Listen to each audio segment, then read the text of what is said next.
In this video, we are going to expose the myth of Western feminism and the hypocrisy of the West, as they demonize other cultures and religions such as Islam for being backwards and call Muslim women oppressed, when ironically, they are living 10 times backwards compared to those they mock, and are masking their own oppression of women and women's desires as shown by the stay-at-home girlfriend, stay-at-home wife, and stay-at-home moms trends gaining massive popularity on TikTok recently.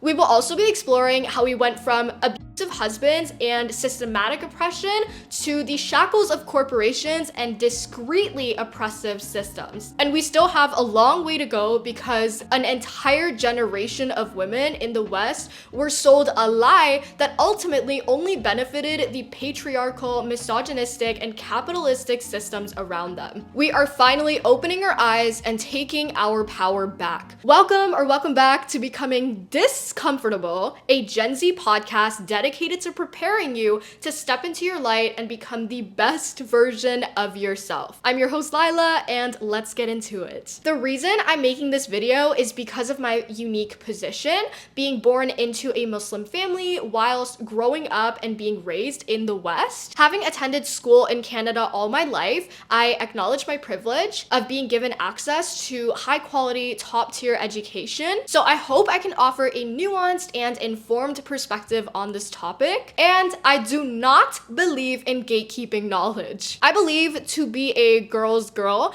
is to look out for other women. And we can do that by enriching women with education and knowledge, because knowledge is power. Chapter number 1, the 50-50 lie. Let's begin with how 50-50 is a lie that the West sold you to get you to subsidize 50% of grown men's bills on top of everything else you already do just by existing as a woman in this world. We know that times are hard right now. The economy is tanking, and so hearing stories of women who want to stay at home to spend time with their children or just rest, but are forced to work because of the 50-50 nature of their relationships in this culture is completely devastating. There has always been heated discourse about women's roles in society. You'll find this in like all cultures and religions, because the reality is women are versatile and complex, and that is a beautiful thing. And it means that all women cannot be put into the same sized box. We do not have to subscribe to one specific role in society, because biologically and physiologically,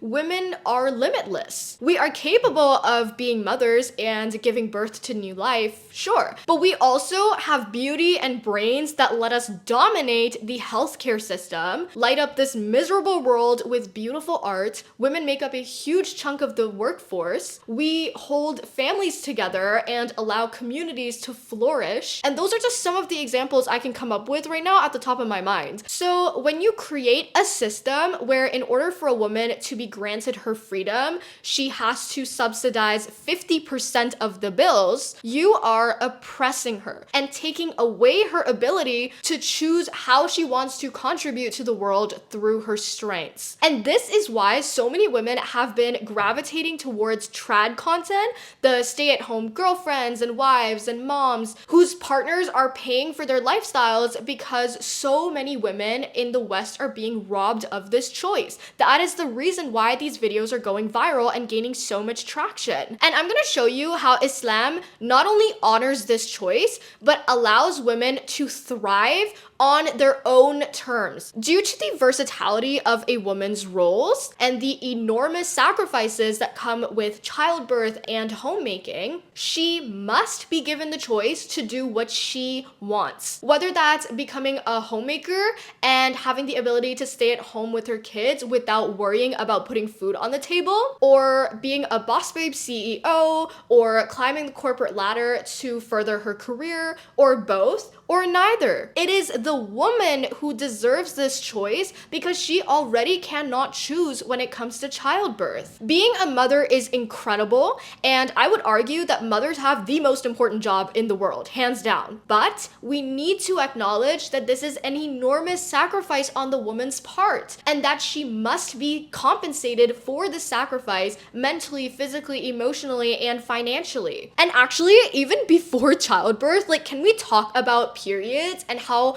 painful they can be for some women? Like, why are women being expected to work and hustle like men, compete with men in the workforce, when we are at a significant disadvantage compared to them, when the odds are not in our favor? Why is menstrual leave still not a thing in so many countries? And on top of all of this, you have probably come across discussions on the devaluation of women's domestic labor inside the house. How for centuries, women's domestic labor, such as cooking, cleaning, gardening, and taking care of and raising children, has been taken for granted and has burdened women with more labor and more duties than any person should be subjected to. Western women are only beginning to realize this now, how they should not be working a 9 to 5 only to come home and work another 24/7, preparing dinner and cleaning up after grown men who are fully capable of taking care of themselves, if not in a better position to do so because they don't have to deal with periods and hormonal changes and menstrual cycles. These women were sold a lie under the guise of feminism and women's empowerment to basically just double their workload. And the biggest hypocrisy of all is how the West criticizes Islam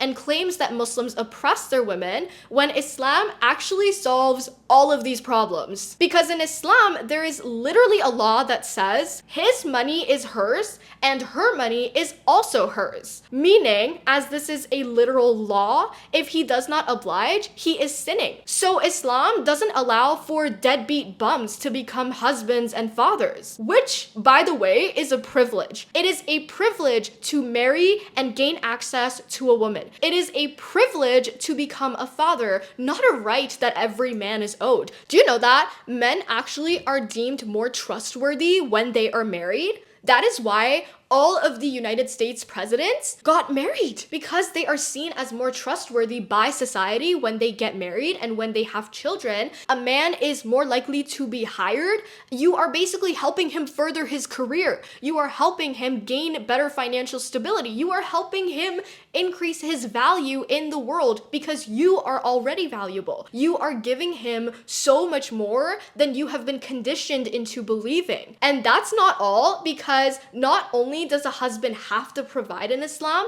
but a woman is also allowed to have her own income. We see this in the story of our Prophet Muhammad sallallahu alaihi wasallam, who married a woman named Khadija while he was working for her. The Prophet's own wife was a business owner, and that set such a powerful precedent for future women. So basically, Islam gives women the choice. If she wants to work, she can, but if she doesn't want to, she doesn't have to, because either way, the husband has to make enough to be able to provide for her and their children if they have any. And this is what the West took away from women, or rather never even gave them in the first place. This perfectly grants women the rights that she deserves. She can choose to have a career and work, and then when they have children, she can take a step back to bond with her children and experience the joys of motherhood. Then when the kids are grown, she can go back to work or start a business or try new hobbies, whatever she wants. If anyone tells you that a woman is not allowed to work in Islam and have her own money and assets, they are lying to you. These sanctions that people place on women, telling us that we only belong in the kitchen, solely stem from misogynistic cultures that aim to exert control over women, not from Islam. Let me repeat that. This is cultural and not religious. Do not fall for the propaganda and the lies that the West or even people in the East are trying to sell you. Because the reality is, there are misogynists and extremists everywhere. In the West, in the Middle East, in South Asia. The object of your anger should not be Islam, but misogyny as a whole and the people who practice it. It's really sad how so many people in the West have been brainwashed by the media and their governments into thinking the exact opposite, when Islam literally opened the doors of feminism before feminism was even a thing. This is the truth about women's rights in Islam. Islam gave women the right to inheritance, which, let me remind you, was not practiced before Islam. Women were and are to this day still treated as property. Now, I want to clarify something here. A lot of Islamophobes weaponize this rule and use it to deter women from Islam, because the rule is that daughters get half the inheritance that the son gets. And the reason for this is because, as I mentioned before, the woman's money is entirely hers. Whereas when sons receive money, they are obligated by law to share this with their families. The woman can keep every single dime of what she receives for herself. She does not owe anybody a penny. So, do you see how beautifully balanced this religion is? It is fair to both men and women. And the most important thing to point out here is that Islam gave women the right to inheritance way before that was a thing in the world. They introduced this concept long before even Western countries had given this right to women. Islam goes back like a millennium, okay? Whereas in the US, women got the right to inheritance in the 1800s. And they were finally allowed to open their own bank account without having to be married in, I believe, 1974 through the Equal Credit Opportunity Act of 1974. That was only 50 years ago, which is insane. Next, Islam gives women the right to choose their own partner. This cannot be forced. Forced marriages are not a part of Islam because the Quran literally says that there is no compulsion in religion. And so women are allowed to do the selection, which means that she can look for a provider and other stuff. But of course, it is advised for us to choose wisely based on character, because providing is not limited to finances, right? He has to be there for you mentally, physically, and emotionally. Next up, women have been given the right to meher, which, correct me if I'm wrong, is like dowry, but it is paid by the man to the woman. So she gets this benefit from the man for marrying him. And she has the right to ask for however much she wants. Cultures that make women or women's families pay the dowry are insane, and that is purely cultural and not religious. It's what I like to call a jahil practice in Pakistan, India, and South Asia in general. And all the sheikhs telling women to ask for less in meher to be nice does not mean that they have to. As I mentioned, exerting control over and subjugating women is a very common theme in a lot of places in the world, and it is not limited to these cultures. Another major thing to point out is that men in Islam are not allowed to access you unless they marry you or want to marry you. And in order to marry you, they have to have resources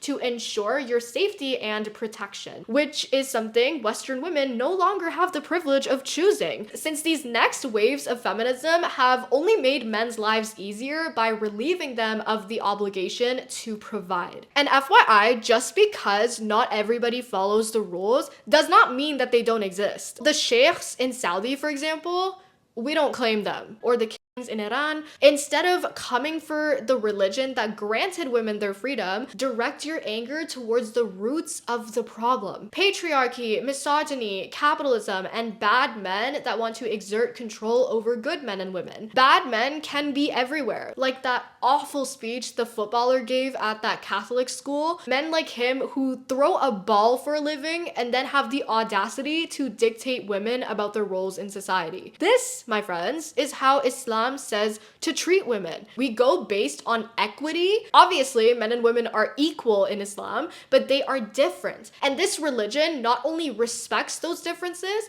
but it also provides us with guidelines that allow us to thrive within our own respective roles. You don't see these happy Muslim women who are thriving in their marriages, whose husbands properly follow the laws of Islam, because of the constant propaganda you've been fed by the media. As someone who grew up in a mostly traditional household, and as a Muslim, I have been surrounded by women who were taken care of financially and in other ways for as long as I can remember. Like, that's totally the norm. Here are some positive examples of Muslim couples. Now, obviously, the women who are thriving in their relationships are often private, so just keep an open mind the next time you're fed propaganda or consume content online. And one thing I forgot to mention, the first university in the world was founded by a Muslim woman.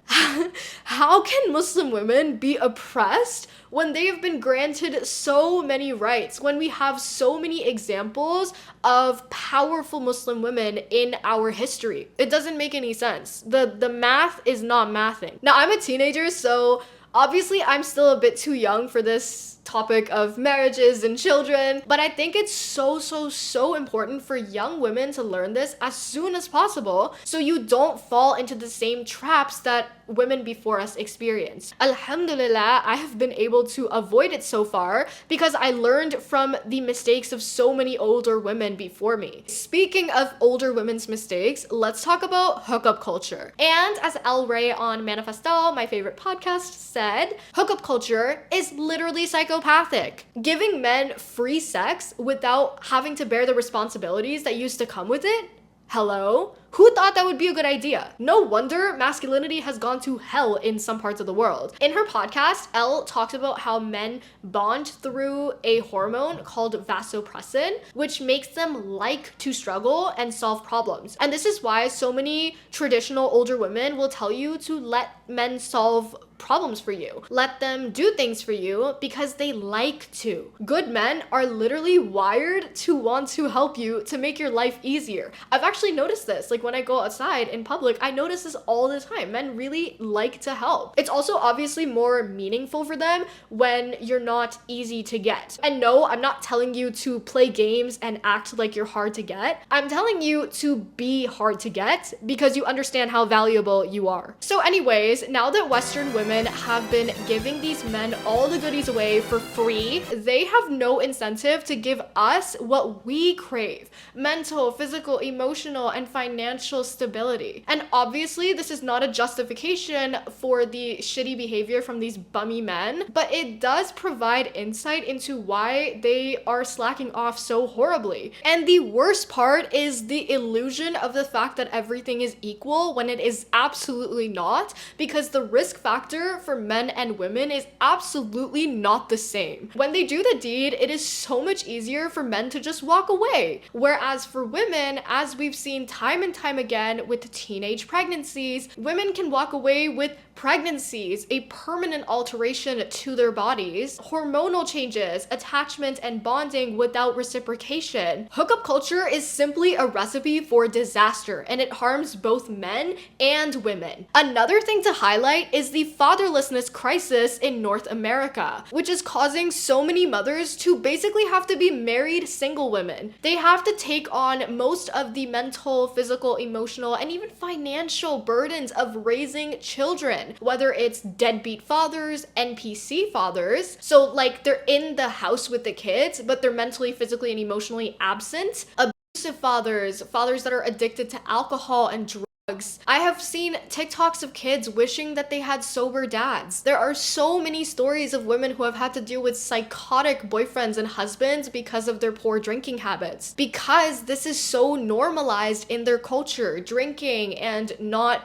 giving into all of your desires and having no self-control. Absolutely. It's, what's the word for it? I forgot what it's called. It's called hedonism. And this is yet another thing that Islam prevents, because there is absolutely no drinking, drugs, and smoking. All of them are haram. Islamically, you should not have to deal with an addicted psychopath that is not mentally well enough to be there for you. Are there Muslims who drink? Of course. But you have every right to avoid men like that. You have every right to choose a man who is actually practicing the religion properly. And I promise you, there is an abundance of good men in the world, of practicing men, of godly men. I know in many places like South Asian cultures, Middle Eastern cultures, from experience, they see people try to force housework and unnecessary sanctions and labor onto women. But I would like to clarify that this is absolutely not a rule in Islam. In Islam, women are not obligated to cook and clean and provide domestic labor and do household chores, unlike how men are obligated by law to provide. In fact, if a woman doesn't even want to breastfeed her baby, her husband is required to find find somebody to do that for her. Because as I mentioned, in Islam, men are supposed to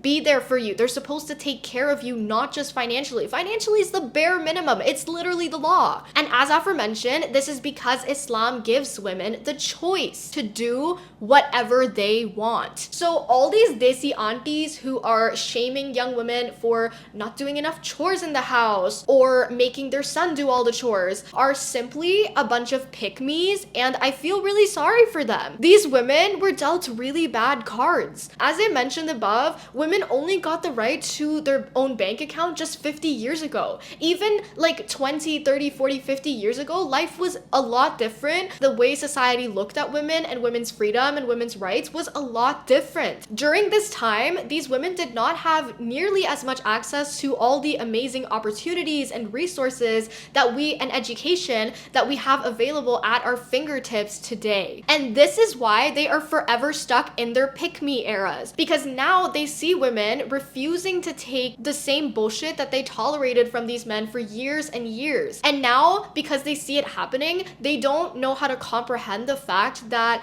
it could have been so different for them. They are hurt, and hurt people usually hurt people. Just remember to never conflate religion with culture, because they are not the same. And lastly, why do some Westerners hate Muslims, especially Muslim women, so much? Here's a quote that might help you understand why. The woman who sees without being seen frustrates the colonizer. This is a quote from Frantz Fanon, and this is why they have introduced bans on the hijab in France, Montreal, and other places in the world. Muslim women have faced harassment, sexual assault, and absolute vitriol from these people in the West for wearing a cloth on their heads. How can an article of clothing trigger people so much to the point where they would go out of their way to harm Muslim women for it? Because as I mentioned before, it's not about liberating or protecting women. It's about exerting control over them. Whether a woman wears a burqa or a bikini, it is her choice. And at the very least, regardless of whatever choice she makes, she should not be condemned and met with violence for making that choice. What we need are better male role models and better female role models, as I talked about the pick-me's. Yeah, look at the Palestinian men that are carrying their families together despite all of the atrocities that Is Not Real has committed against them. That, to me, is real masculinity. And so don't lose hope, because they do exist. Good men do exist. You have to believe in it. Today's Western feminism is masked misogyny. It is simply another way to benefit malicious men in this world. So, what is the solution here? Well, after analyzing and learning from the lives of older women, from strong marriages to marriages falling apart, I have learned that what most people agree upon is a merge of traditional and modern values, with the main objective being to give women the choice. It is your choice to be a homemaker or work or do both or do neither. Think about it. There is a reason why feminism even became a thing, right? I'm talking about the first wave of feminism here. There is a reason why there were riots, why women took to the streets and fought for their rights. Because even though they were being financially provided for, they were not happy and fulfilled even in traditional households. And rightfully so, because no one in their right mind wants to work a 24/7 unpaid job that requires arduous amounts of labor and leaves them drained and depleted by the end of the day. All that work for nothing. No assets in their name, no big promotion or furthering of their career or business. They are left in a financially vulnerable position, and they're doing all of this labor while being entirely financially controlled by men, which is so dangerous because it leaves them without their own autonomy and the ability to leave abusive or unfair situations. And this is why, even though I don't agree with these new waves of feminism, we must acknowledge the efforts of the women who fought for us, who came before us and fought for our rights. They fought for our rights to vote, to open bank accounts, to have financial autonomy. And this is what men don't understand when they say, I want a traditional woman. Because as I mentioned, the traditional family model had some benefits for sure, but so does modern culture. A woman being financially independent while also being provided for by her husband or male figures in her life are not mutually exclusive. You can have both of those exist simultaneously. A woman can and should have both because they ensure her freedom, her safety, and her security, which in turn allows her to beautifully fulfill her roles without being drained. That being said, we must point out how crucial it is for a woman to have her own money, or at least have the skills, savings, assets, or something that can provide a backup for her in case a marriage doesn't work out or a loved one passes away. Anything can happen, so that she is not left destitute and homeless. A lot of married women who were housewives and were financially mistreated understand the pain, and they will tell you to always get a college degree. And while I agree with that, I do think this advice is slightly outdated. A college degree today is not worth what it was several decades ago, because back then it used to be more rare for women and even men to get a degree, whereas pretty much everyone has one now. All this is coming from a current college student, or I guess an incoming college student, because I took a gap year. College is important for education, but it may not